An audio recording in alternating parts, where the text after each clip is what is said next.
Hari ke-8, Kiev dikepung masih belum takluk juga. Sekali lagi, ini menarik untuk dibahas. Kita lihat map peta Ukraina. Masuk ke Kiev dari utara, dari Belarus, maka ada kota bernama Ivankov. Ternyata di sana masih juga belum takluk. Masih terjadi perlawanan dengan strategi perang kota, petak umpet di antara gedung-gedung membuat pasukan darat Rusia terhambat. Kita ke sisi timur, kota terdekat Rusia yang terjauh dari Kiev sekitar 400 km. Kharkiv namanya, yang hanya 50 km dari perbatasan Rusia, ternyata juga belum bisa ditaklukkan walaupun pasukan Rusia sudah berjalan menuju Kiev. Kharkiv belum takluk. Kita ke tengah, konvoi pasukan Rusia tertahan di kilometer 30 dari Kiev di hari ke-8 serangan invasi ke Ukraina. Konvoi dengan panjang 60 km adalah serangan tergila dalam sejarah modern dari darat. Ternyata tertahan di tengah. Strategi Ukraina pakai perang gerilya di perkotaan ditambah semangat penduduk sipil bergerak membantu tentara Ukraina membuat tentara Rusia tertahan. Strateginya pertama-tama adalah didiamkannya pasukan Rusia di depan yang seakan-akan tanpa hambatan. Kemudian diserang, dipotong di tengah, dijebak di tengah. Ini persis strategi capit udang yang di zaman Gajah Mada sering dilakukannya ketika penaklukan. Kita jelaskan sebentar strategi capit udang ini secara sederhana. Misalnya, ada demo di depan Istana Negara nanti di zaman Nyumain berkuasa. Cara capit udang akan dipakai lebih banyak karena lebih efektif ketimbang strategi di Radameda atau di Rodomedo. Apalagi tuh di Rodomedo. Kita kembali ke pelajaran sejarah Nusantara sebentar, ke pelajaran zaman SD. Zaman saya SD di kampung dulu tentunya. Kalau sekarang nggak tahu ada apa nggak pelajarannya. Capit udang versus di Rodomedo. Dalam penanganan demo atau perang, di Rodomedo adalah strategi perang zaman Majapahit di zaman Panglima Gajah Mada yang arti harafiahnya adalah diseruduk gajah, dogfight. Pendemo dihadang polisi depan-depanan, itu dogfight. Ini biasanya yang menang, yang rapi, yang lengkap senjatanya, yang posisinya lebih tinggi atau lebih atas. Kalau yang nyerang di bawah posisinya capek mereka perangnya. Yang di atas pakai gravitasi, didorong alam. Di Rodomedo adalah bahasa lain, sekali lagi, diseruduk gajah. Dipakai di Wakanda sejauh ini dalam penanganan demo yang sesungguhnya tidak efektif. Sebaiknya pakai capit udang atau supit udang yang juga tersering Gajah Mada pakai. Kalau ada pendemo, pasukan penjaga di depan sedikit aja yang posisinya seruduk gajah, tapi yang di samping dibanyakin. Ketika pendemo masuk ke depan, maka pasukan samping masuk potong di belakang pendemo. Sehingga misalnya ada 3.000-an pendemo, yang 300-an masuk ke depan, dikurung dari belakang, yang 300-an terjepit dan terkurung. Ini pastinya cepat diam mereka yang di tengah karena dikepung 360 derajat. Melihat temannya dikepung yang sisanya yang 2.500-an, pasti mundur maju ragu karena kalau bergerak yang 300 bisa dalam tanda petik mati. Jadi biasanya cepat usai perang tersebut.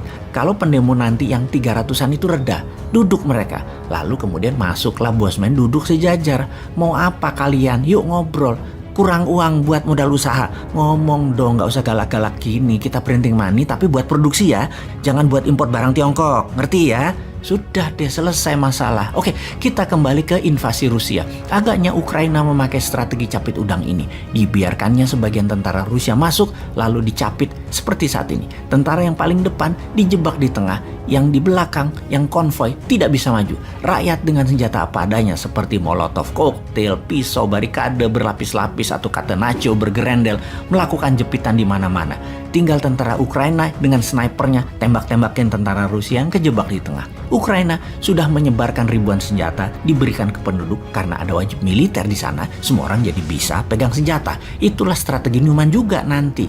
Anak SMA wajib militer juga 1 tahun. Jadi terbukti kembali ke strategi capit udang sejauh ini membuat Kiev dan beberapa kota Ukraina bertahan. Sungguh sangat menarik nih perjuangan rakyat Ukraina yang dunia tidak bisa bantu karena pintarnya Rusia dan lemahnya Amerika CS.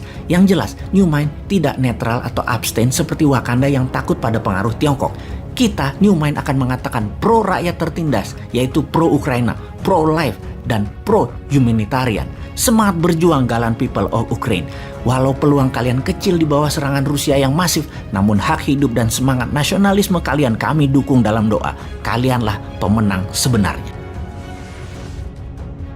Наши действия будут зависеть не от хода переговоров, а от безусловного обеспечения безопасности России сегодня и на историческую перспективу.